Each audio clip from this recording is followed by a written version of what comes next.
कह रहे आपकी भुजाएं फड़क रही, मुझे पता है परेशान कर रहे हो, लेकिन हमारा मकसद पूछ नहीं, हमारा मकसद परिवार को न्याय दिलाना था और इसीलिए पूछ की घोषणा हमने करी।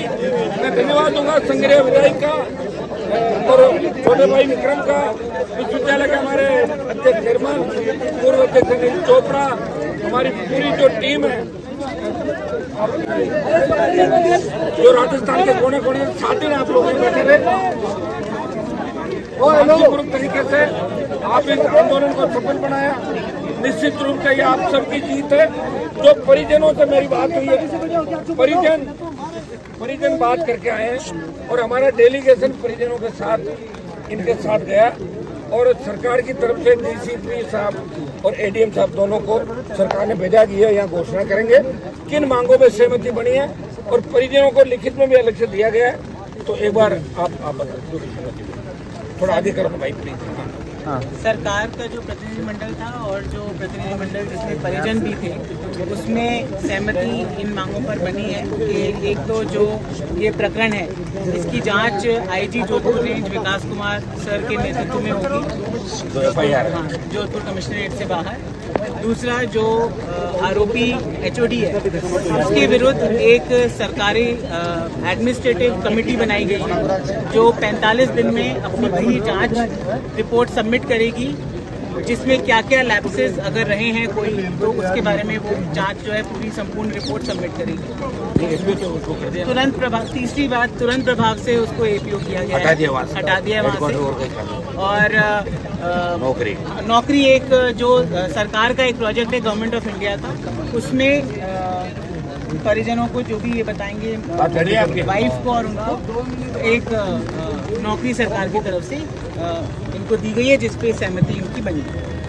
एक अपनी जो ये पूरा जो प्रकरण हुआ है जो लेफ्ट वहाँ से लेके यहाँ से वहाँ तक, तो एक सीनियर आई है उसको एक कमेटी वो जांच कर ले, वो 45 डेज में अपनी रिपोर्ट सबमिट कर देगी। नहीं, वो तो आईजी विकास कुमार को तो आपने एफआईआर दी होगी, वो एफआईआर है। उसके अलावा जो एडमिनिस्ट्रेटिव लैप्सेस रहे हैं तो वो कौन करेगा? समाज एसआईटी बनाई है उसके लिए, वो अलग एक वो तो आपका सीनियर आई ऑफिसर के अध्यक्ष कमेटी बनेगी। इसके अंदर क्या क्या कमियां रही, बॉडी वहाँ से यहाँ क्यों आई, एक में वहाँ था तो जयपुर क्यों भेजा, भाई अपना झंझट छुड़ाने के लिए प्रशासन ने इनको तंग करने के लिए भेजा, सारी चीजें अपने सामने आई थी। और एक सरकार की तरफ से कोई पैकेज की बात की तो आपसे बोला क्या बोला भाई? तो हाँ, कितना उचित मुआवजा सरकार अपनी तरफ से उचित मुआवजा तो सरकार, उचित मुआवजा में हमारा इतना ये सुनिए मेरी बात, कोई मुआवजे के लिए हमने कोई ऐसा रखा भी नहीं था, लेकिन सरकार का मुआवजा दूसरा आपका एक्सीडेंटल होता है, तीसरा कुछ केसेज के अंदर सीएम कुछ पैकेज देता है, सीएम रिलीफ फंड के लिए। तो उचित जो मुआवजा है उसके बारे में हम इस बात को अभी नहीं हटाएंगे। आप लोग एक बार बात करके परिजनों के प्रति, चूंकि 7 दिन से सब यहाँ है और माँ खाना नहीं खा रही है, शुगर पेशेंट है, और ये हम सब के लिए शर्म की बात है, पूरे राजस्थान के लिए। आप लोगों ने बहुत प्रयास किए, हमने भी प्रयास किया, लेकिन सरकार, आप बताओ परिजन अब तैयार हो सारा? आप बताओ तो एक बोलो। बिल्कुल सर तैयार है। 3-4 घंटे तक पूरा हमारे को पूछ के और पूरा सर भरोसा हमारे को दिया कि जो डॉक्टर राकेश विष्णु जो मेरा छोटा भाई था उसका जो हमने मुकदमा शास्त्री थाने में दर्ज करवाया हुआ है उसकी जांच है वो जोधपुर आईजी रेंज श्री विकास कुमार जी के सुपरविजन में होगी, पूरी एकदम निष्पक्ष जांच का भरोसा दिया है। और जो वहाँ से रेफर करने की जो पूरी प्रोसेस थी, वहाँ पे जो मशीन थी फिर भी इधर रेफर किया, इस पूरे प्रोसेस की जांच एक कमेटी जिसमें 4 मेंबर होंगे वो कमेटी जांच करेगी, इस चीज का भी पूरा भरोसा दिया गया। किसी पुलिस अधिकारी को अगर इनकी वजह से कोई ठेस लगी वो खत्म करा के अपने ही बच्चे सारे तो भी इसमें नहीं जोड़ा। इसका बात चलाई थी, इन्होंने चलाई थी ना, प्रोग्राम जी आइए मंत्री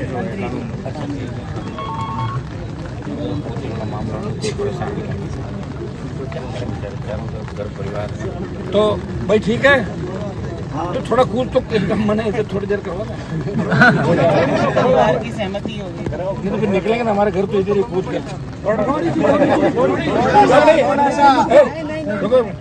देखो डीसीपी साहब अपनी बहुत बात रखती है और ये इनको भरोसा है कि हम लोग जहाँ भी होते हैं लॉ एंड ऑर्डर को सब बिगाड़ते हैं, ठीक है। इनकी भी कई मजबूरियाँ हैं तो लगे हुए हैं 2 दिन 3 दिन सब लोग प्रयास करें, सारी टीम है ना, ये हमारी ये आपके एसीपी है चाहे एडीएम साहब कमिश्नर है, सब प्रयास कर रहे थे और सबके प्रयास का ही परिणाम है कि कई लोग जो जिद करके बैठे थे इसका बीच का रास्ता ही निकला। निश्चित रूप से जो बात इन्होंने कही है जिसमें कमेटी के बाद उसका सस्पेंशन की गिरफ्तारी की उसमें भी हम लोग लगातार पीछा करेंगे। अगर कहीं भी पाया जाता है तो अरेस्ट भी करेंगे, कहीं भी पाया जाता है जो भी रहा। मैं कह रहा हूँ कि अपने को इनकी तरफ देखना भाई, दोनों भाई देखो, एक पुलिस में एक रिटायर्ड आर्मी। घटना तो वीडियो का जो फुटेज होता है सुप्रीम कोर्ट कहता है कोई मर्दावाद नहीं होता, वीडियो फुटेज लगातार वही गिरफ्तारी होती है। लोग अंतिम वो एक सीआरपीएफ का मामला हुआ था, मैं गया था वहाँ जो उसने बोला था ना इसका हनुमान जी न्याय दिलाया दिल्ली से, वो खाली वीडियो में ही सीआरपीएफ के तरफ से सीआरपीएफ का जोधपुर कौन सा वो नरेश जाट वाला सीआरपीएफ। तो मेरे हिसाब से जो वीडियो का जो एविडेंस है ना बहुत महत्वपूर्ण एविडेंस है। अब उसमें जांच किस हिसाब से अधिकारी करेगा, किस लेवल पर करेगा, वो लोग आप लोगों की बात हुई है सर। तो आप इन बातों से सारे सहमत हो ना। और मुकदमे का ध्यान रखना, कहीं ऐसा नहीं हमें यहाँ से उठ के जाए रहा निर्मल की गाड़ी भेज दो भाई, कोई दिक्कत नहीं है, कोई दिक्कत नहीं है। हम करना नहीं इनके तो ऐसे तो उदास क्यों हो रहे हैं? आपने हम सबको रोक लिया काम है सर, कोई दिक्कत नहीं। हमारी